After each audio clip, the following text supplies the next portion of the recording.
ராஜாஜி சொன்னார், காமராஜர் சொன்னார், இந்திரா காந்தி சொன்னாங்க. யார் சொல்லலை? இந்திரா காந்தி எமர்ஜென்சியில் திமுகவை அடித்து தள்ளுவேன்னு சொல்லிட்டு உள்ளே தள்ளினாங்க. இன்றைக்கி அவங்க தான் வந்து அவர்கிட்ட சரண்டர் ஆகிக்கிறாங்க. நினச்சிக்கிட்டு இருக்காரு திமுகங்கிறது ஒரு அரசியலுக்கு சார்ந்த கட்சி. அது அரசியல் சார்ந்த கட்சி இல்லை, திராவிட சித்தாந்தம். இன எழுச்சிக்கு அடையாளமாக தான் அந்த திராவிட இயக்கத்தினுடைய அடையாளமாக தான் அது இருக்குது. அதை எப்படி அழிக்க முடியும்? தமிழ்நாட்டு மக்கள் அவர் வந்து கேனையன்னு நினைக்கிறார், வேற ஒன்றும் இல்லை. முட்டாளுங்க, சினிமாக்காரன் பின்னாடி போகிறவன் முட்டாளுங்க அப்படிங்கிற மாதிரி நினச்சிக்கிட்டு இருக்காரு, வேறு ஒன்றும் இல்லை. இவ்வளோ தூரம் வந்தபோது விஜயகாந்த் மரணம் கூட்டாங்க நிறையா இருந்தது. பார்த்தாரு விஜயகாந்த் வாழ்க்கைன்னு. அப்புறம் அது சரியில்லைன்னு தெரிஞ்சு போச்சு. இப்போ வந்திருக்காரு, எதுக்கும் போட்டு வைப்போன்னு சொல்லி எம்ஜிஆர் ஜெயலலிதான்னு சொல்லியிருக்காரு. ஜான் பாண்டியன், ஜி.கே. வாசன், பச்சமுத்து, விஜயதரணி இவங்கெல்லாம் கூட்டணியில் வந்து கன்ஃபார்ம் பண்ணியிருக்காங்க. தமிழ்நாட்டுடைய மிகப்பெரிய கட்சிகள்லாம் ஒன்றா சேர்ந்துருக்காங்க. அப்பா பயமாக இருக்குது, கேட்கும் போதே பயமாக இருக்குது. தமிழ் நேயர்கள் அனைவருக்கும் வணக்கம். பல்வேறு அரசியல் நிகழ்வுகள் குறித்து நம்மக்கிட்ட உரையாடுறதுக்காக திரு காந்தராஜ் அவர்கள் வந்திருக்காங்க. வணக்கம் சார். நரேந்திர மோடி வந்து இப்போ 2 நாள் தமிழ்நாட்டுக்கு வந்துட்டு போனார். முதல் நாள் பேசுகிறப்ப எம்ஜிஆர் ஜெயலலிதாவை பயங்கரமாக புகழ்ந்து பேசினார். 2வது நாள் பேசுகிறப்ப 2024 தேர்தலுக்கு பிறகு திமுகவே இருக்காது, அந்த கட்சியே அழிஞ்சிரும் அப்படிங்கிற மாதிரி பேசியிருக்காரு. இதை எப்படி சார் பார்க்குறது? இவ்வளோ தூரம் வந்தபோது விஜயகாந்த் மரணம் கூட்டாங்க நிறையா இருந்தது. பார்த்தாரு விஜயகாந்த் வாழ்க்கைன்னாரு. அது அப்புறம் அது சரியில்லைன்னு தெரிஞ்சு போச்சு. இப்போ வந்திருக்காரு, எதுக்கும் போட்டு வைப்போன்னு சொல்லி எம்ஜிஆர் ஜெயலலிதான்னு சொல்லியிருக்காரு. இந்த ஜெயலலிதாவை வந்து ஏவன் குற்றவாளின்னு சொல்லி ஜெயிலில் போட்டு சித்திரவதை பண்ணி செத்ததெல்லாம் இவர் பிரைம் மினிஸ்டராக இருக்கும்போது தான். அந்த கேஸை போட்டவரே இவர் கட்சியை சேர்ந்த சுப்பிரமணிய சாமி தான். அவர் உடல்நிலை சரியில்லாமல் படுத்து கிடந்த போது, எல்லா அண்ணா உடம்பு சரியில்லாமல் படுத்திருந்த போது அவங்களுக்கு எதிர்கட்சியாக இருந்த அண்ணா உடல்நிலை சரியில்லாத போது, எதிர்கட்சியாக இருந்தாலும் பரவாயில்ல, அண்ணா நமக்கு தேவை அப்படின்னு சொல்லி இந்திரா காந்தி அவரை அமெரிக்காவுக்கு அமைச்சு வைத்தியம் பண்ண சொன்னாங்க. கூட்டணி கட்சியாக இருந்த காரணத்தினாலோ அல்லது இல்லைன்னாலும் ராஜீவ் காந்தி எம்ஜிஆர் உடல்நிலை சரியில்லாத போது அமெரிக்காவுக்கு அமைச்சு வைத்தியம் பண்ண சொன்னார். உனக்காக எல்லா வகையிலையும் கூடவே இருந்த ஜெயலலிதா படுத்திருந்த போது கொஞ்சம் கூட கவலைப்பட்டுக்கல. இங்கே இருக்க வச்சா அது மாத்திரம் இல்லாமல் அந்த மருத்துவங்க பார்த்த அந்த அப்பல்லோ மருத்துவமனை பற்றி என்னென்ன புகார்களையும் புரளியும் கிளப்பிடுமோ அவ்வளவும் கிளப்பி அவங்கள செயல்பட விடாமல் தடுத்து, உன்னுடைய எய்ம்ஸ்லேருந்து ஒரு 4 டாக்டரை கூப்பிட்டு வந்து என்ன பண்ணேன்னு இதுவரையும் தெரியாது. அந்த கவர்னர், உன்னுடைய கவர்னர், அன்னைக்கு இருந்த கவர்னர் வந்து பார்த்துட்டு பத்திரிகையாளர் நிருபர்களையெல்லாம் சந்திக்காமல் அப்படியே தலைமுறைமாக ஓடினார். ஏன் ஓடினார்னு யாருக்கும் தெரியாது. இப்படியெல்லாம் பண்ணிவிட்டு இப்போ வந்து ஜெயலலிதா வாழ்க்கை, எம்ஜிஆர் வாழ்க்கை. தமிழ்நாட்டு மக்கள் அவர் வந்து கேனையன்னு நினைக்கிறார், வேற ஒன்றும் இல்லை. அவ்வளோதான். அந்த மாதிரி முட்டாளுங்க, சினிமாக்காரன் பின்னாடி போகிறவன் முட்டாளுங்க அப்படிங்கிற மாதிரி நினச்சிக்கிட்டு இருக்காரு, வேற ஒன்றும் இல்லை. நமக்கு தான் நம்ம என்ன பண்ணுறது, கேட்டுக்க வேண்டியது தான். அப்புறம் என்ன சொன்னீங்க, அவர் 2024 திமுக இருக்காதுன்னு சொன்னார். அந்த வார்த்தையே போதும் அவருக்கு, இந்த ஒரு வரிகள். அதை சொன்னவங்க அத்தனை பேரும் காணாம போனாங்க. ராஜாஜி சொன்னார், காமராஜர் சொன்னார், வரிசையாக இந்திரா காந்தி சொன்னாங்க. யார் சொல்லலை? இந்திரா காந்தி எமர்ஜென்சியில் திமுகவை அடித்து தள்ளுவேன்னு சொல்லிட்டு உள்ளே தள்ளினாங்க. இன்றைக்கி அவங்க தான் வந்து அவர்கிட்ட சரண்டர் ஆகி கிடக்குறாங்க. சொல்லாதவங்க யார்? எம்ஜிஆரே சொன்னார், எம்ஜிஆரே காணுமே இன்றைக்கி. எம்ஜிஆர் அந்த மாதிரி சொல்லவே இல்லை. அது எனக்கு தெரியும். ஏன்னா ஒரு தடவை அவருக்கு ரொம்ப பிடிக்கும்னு நினச்சிக்கிட்டு ஒரு கட்சிக்காரர் இந்த இதோட திமுக அழிச்சு போடணுன்னே அப்படின்னார். அங்கே பக்கத்தில் இருக்கோம். அப்படி பார்த்தார். நான் வளர்த்தன கட்சி, அதை அழியறதுக்கு நான் விட மாட்டேன், ஞாபகம் வச்சு. கருணாநிதி தேவனை எடுத்து வேலை செய்யும், திமுக அழியணும்னு சொன்னீங்கன்னா தொலைச்சி போடுவேன். அதுதான் எம்ஜிஆர். கட்சி அழியிறது அவருக்கு கொஞ்சம் கொடுத்து அதே வீரப்பகிட்ட நான் கேட்டிருக்கேன். அதே சென்டென்ஸ் அப்படியே கேட்டிருக்கேன். நாங்கள்லாம் பார்த்து வளர்த்தன கட்சி, அதை அழிய விட மாட்டோம். திமுகவை வந்து இவங்க நினைக்கிறது என்னன்னா, மோடிக்கு அது தெரியாது, அவருக்கு அரசியல் தெரியாது, அவர் ஜாலியாக வந்துட்டு போகிறாரு. ஒரு அரசியல் விபத்து. அவர் நினச்சிக்கிட்டு இருக்காரு திமுகங்கிறது ஒரு அரசியல் சார்ந்த கட்சி. அது அரசியல் சார்ந்த கட்சி இல்லை, திராவிட சித்தாந்தம். ஒரு லட்சியத்துக்காக உருவாக்கப்பட்ட கட்சி அது. ஒரு இன எழுச்சிக்காக உருவாக்கப்பட்ட இது. இன எழுச்சிக்கு அடையாளமாக தான் அந்த திராவிட இயக்கத்தினுடைய அடையாளமாக தான் அது இருக்குது. அதை எப்படி அழிக்க முடியும்? இன்றைக்கி என்ன நீ பண்ணியிருக்கிற? திருஞான சம்பந்தம் 8000 சமணர்களை கொண்ட போது இந்த இனத்தை அழிக்கிறதுக்காக நடந்த இதுதானே இது. அன்னைக்கே அழியாதது, மகேந்திர பல்லவனை மாற்றி கூட அழியாதது, ராஜராஜ சோழனை வந்து கையில் போட்டுக்கிட்டு எவ்வளோ பண்ணியும் கூட அழியாதது இந்த இணை எழுச்சி. நீ ஆரிய வந்தேறி வந்ததுலேருந்து நீயும் முயற்சி பண்ணிட்டு இருக்க. நீ தான் நாசமாக போனியோடு நாங்கள் போகலை. வர்த்தமான மகாவீரருடைய தீபாவளியை கொண்டாடி நீ தான் நரகாசுரம் ஆதி சொல்லிட்டு நீ தான் தீபாவளி கொண்டாட ஆரம்பிச்ச. அந்த பண்டிகை மாடு தின்னுக்கிட்டு இருந்த நீ இன்னைக்கு சமணர் கோட்பாடை ஏற்றுக்கிட்டு மாட்டை பாதுகாக்க வேண்டியவன்னு சொல்லி வந்திருக்கிற. பௌத்த மத சின்னமான ஐராவதத்தை அழிச்சு ஒழிக்க முடியாது. நீ அதை பிள்ளையார் சொல்லிவிட்டு நீ முழு முதற் கடவுளை கும்பிட்டு நீ தான் மாறி இருக்கிறீங்களோ, நீ தான் அழிஞ்சிருக்கிறியோடைய, நீ தான் நாசமாக போயிருக்கிறியோடைய. திராவிட சித்தாந்தமோ திராவிட இனமோ இன்றைக்கி வரல அழியல. நாங்கள் அப்படியே தான் இருக்கோம். சமஸ்கிருதத்தை கொண்டு இதில் தான் இதெல்லாம் வந்ததுன்னு சொல்லி பார்த்தா மொழி தான் செட்டு போச்சு. தமிழ் அழியுது இருந்துக்கிட்டு தான். தமிழ் மாத்திரம் இல்லை, தமிழிலிருந்து வந்த கன்னடம், மலையாளம், துளு, கொங்கிணி அத்தனையும் அப்படியே இருக்குது. உன்னுடைய மொழிகள் தான். நீ கொண்ட சமஸ்கிருதம் எல்லாத்துக்கும் முதல் மொழி இன்னும் பேசுறதுக்கு ஆள் இல்லை. அப்படி இருக்கும்போது இதை சொன்னவங்க பூரா காலியாக இருக்காங்க. திராவிட திமுகவை ஒழிப்பேன்னு சொன்னவங்க நாசமாக போயிருக்கிறாங்க. அதாவது இப்போ அவர் வாயில் வந்திருக்குது. பாவம், அவருக்காக பிரார்த்தனை செய்வது பழக்கம் தான். நீங்களாம் பிரார்த்தனை பண்ணிங்க மோடிக்காக. இப்போ பிரசாந்த் கிஷோர், ரங்கராஜ் பாண்டேலாம் என்ன சொல்கிறாங்கன்னா 10 வருஷத்தில் ஒரு திராவிட கட்சி காலாமல் போகும் அப்படிங்கிறாங்க. அப்படியான சூழல் தமிழ்நாட்டில் இருக்குதா? 10 வருஷம் இல்லை. இப்போ வந்து அதிமுக ஏறத்தாழ இல்லாத அளவுக்கு பழனிசாமி கொண்டு போய் சேர்த்து விட்டார். எல்லாம் சேர்ந்து ஒரு வழி பண்ணிவிட்டாங்க. அதிமுக தொண்டர்கள் இன்றைக்கி தலைவர் இல்லாத ஆட்களாக சுற்றிட்டு இருக்காங்க. அதுதான் இன்றைக்கி இருக்கிற பிரச்சனை. அதை ரிவைவ் பண்ணணும். யாராவது ஒருத்தர் வருவாங்க. யாராவது ஒருத்தர் அந்த கட்சியிலேருந்து திடீர்னு கிளம்பி வருவாங்க. ஒரு இது வரலாம். இப்போ இன்னொன்று என்னென்னா, மோடி வந்து தொடர்ச்சியாக 2 நாள் தமிழ்நாட்டில் இருக்கிறாரு. கட்சி கூட்டம், அரசு விழா, ரோட் ஷோலாம் வேறு பண்ணியிருக்காரு. 3 ஊரில் பண்ணியிருக்காரு. ஆதீனத்துக்காக காரை நுப்பாட்டி ஆதீனத்துக்கு மரியாதை செலுத்தினேன் அப்படிங்கிறாரு.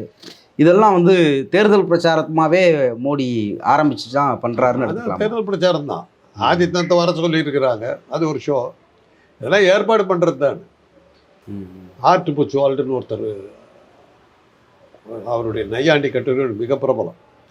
அதையெல்லாம் பார்த்து அந்த ஷோ மாதிரி ஆர்ட்லாம் அதை ஃபாலோ பண்ணி தான் எழுதிட்டு இருந்தாங்க.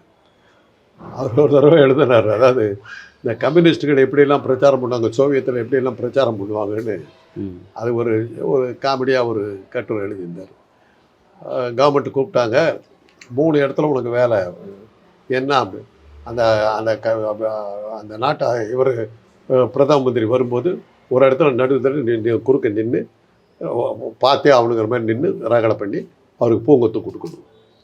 இன்னொரு இடத்துல நீ வந்து ஒரு அடுத்த நாள் வரும்போது இன்னொரு இடத்துல நின்று டக்குன்னு நிறுத்தி ஒரு சில கேள்விகள்லாம் கேட்குற மாதிரி பண்ணணும் அப்படின்னு சொல்லி 3 ஷோ இது பண்ணுவாங்க.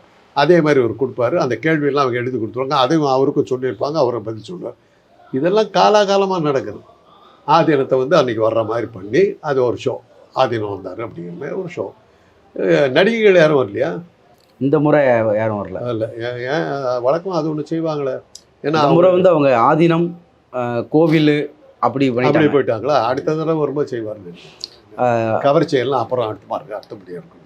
கோவில் பற்றி போயிட்டு பேசுகிறப்ப அவர் என்ன சொல்கிறார் அப்படின்னா, ராமர் கோவில் கட்டினதில் திமுகவுக்கு விருப்பம் இல்லை. ராமர் கோவில் மசோதா பார்லிமெண்ட்டில் நடத்தப்பட்டப்போ வெளிநடப்பு செஞ்சுட்டாங்க. இதை தமிழ்நாட்டு மக்கள் தான் கேட்கணும் அப்படின்னு வந்து சொல்லியிருக்காரு. ராமர் கோயிலே இல்லாத ஊராச்சு. ராமநாதபுரம்னு இருக்குதுங்க. அதில் இருக்கிற கோயில் ராமனுக்கா இருக்குது. தமிழ்நாட்டுக்கும் ராமருக்கும் என்ன சம்மந்தம்னு திமுக காரங்க கேட்குறாங்க அப்படின்னு. அதான் கேட்குறேன். ராமநாதபுரம்னு ஒரு ஊர் இருக்குது. ஆமாம், அது முகவை மாவட்டம்ன்றது தான் அதோட ஒரிஜினல் பேர். அதை ராமநாதபுரம்னு மாற்றினானுங்க. அந்த இருக்கிற கோயிலில் ராமனுக்கு சிலை இருக்குது. ராமநாத மூலம் வைக்கிறாங்க.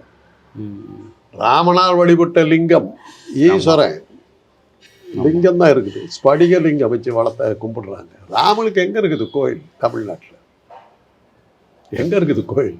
இல்லை, அவங்க என்ன சொல்கிறாங்கன்னா 200 கோயில் இருக்குன்னு சொல்கிறாங்க. இருக்குது, 200 கோயில் இருக்குது. அதில் ராமன் இருக்காராங்கிறதுங்க. ஆஞ்சநேயர் சன்னதியில் ராமனுக்கு ஒரு இடம் இருக்கும், அவ்வளோதான். கிருஷ்ணனுக்கு அது கூட கிடையாது. உங்கள் ஊரில் இருக்கும். உங்கள் ஊரில் இந்துத்துவம் நீ சொல்கிற கோயில்களில் பூரா இந்த மனிதாவதாரம் எடுத்த இந்த ராமனையும் கிருஷ்ணனையும் தானே கும்பிடுற. நீ கடவுளையே கும்பிடுறது. உன் பிரம்மனுக்கு கோயில் இல்லையே, உங்களை சனாதனத்தை உருவாக்கின பிரம்மனுக்கு கோயிலே கிடையாது, எந்த நாட்டிலையுமே கிடையாது.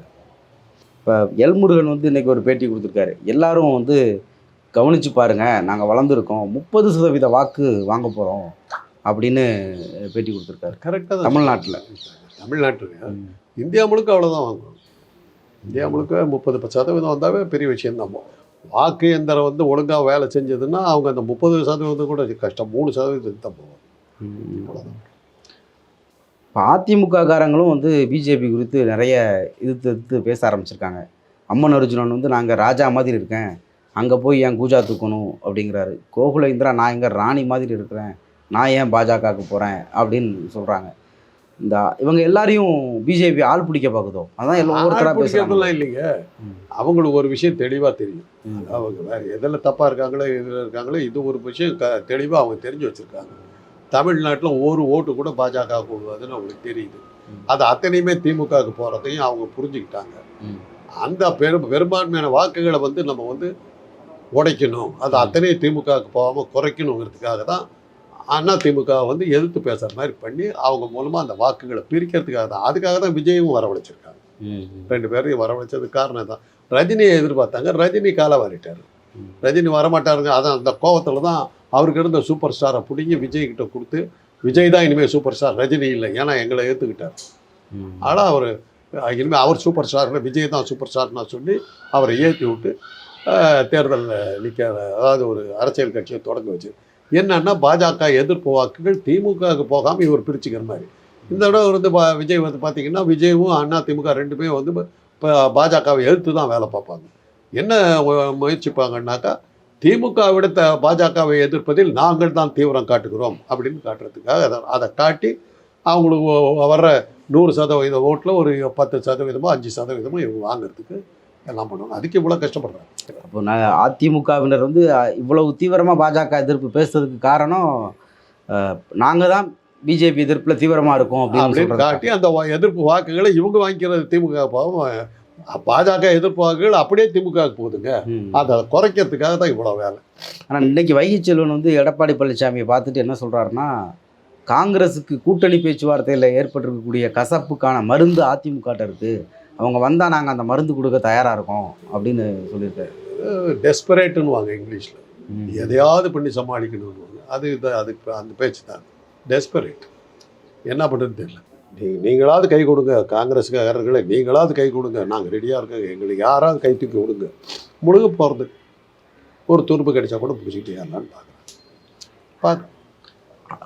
பாண்டே வந்து அண்ணாமலை எல்லாரும் அண்டர் எஸ்டிமேட் பண்ணுறீங்க, அவர் ஒரு மாபெரும் தலைவர், தமிழ்நாட்டுடைய மோடி அப்படின்லாம் பேசுகிறார். உண்மையிலே அண்ணாமலைக்கு அப்படியான ஃபேக்டர் வந்து தமிழ்நாட்டில் இருக்கா தெரியாது. ஆனால் அவர் நடைப்பயணம் போனபோது பல கோடி மக்கள் அவர் பின்னாடி போனதை பார்த்தோம். நம்ம அப்படியே போகும்போது ஊரே திரண்டு அவர் பின்னாடி லட்சக்கணக்கில் கோடிக்கணக்கில் அப்படியே போனதெல்லாம் பார்த்தோம். பாண்டிய கூட அதெல்லாம் படமாக்கி காட்டினார் பார்த்தோம். சொல்ல வேண்டியது தான். நான் தான் முதல்லையே சொல்கிறேன், கேட்குறவன் கேனையினார் தான் எதை வேணாலும் சொல்லுவாங்க. பாண்டே நம்மளையெல்லாம் கேனையான்னு நினைக்கிறார், வேற ஒன்று. அதே மாதிரி நாங்கள் ஒரு வலுவான கூட்டணி அமைச்சிருக்கோம். தமிழ் மாநில காங்கிரஸ் வந்து எப்போவுமே தேசியத்தின் மீது அக்கறை உள்ள தொண்டர்களை கொண்ட கட்சி, அடுத்த 100 நாள் எங்களை வாசனையா வந்து வழிநடத்துவார் அப்படின்னு அண்ணாமலை சொல்லியிருக்காரு. அது ஒன்றும் தப்பு இல்லை.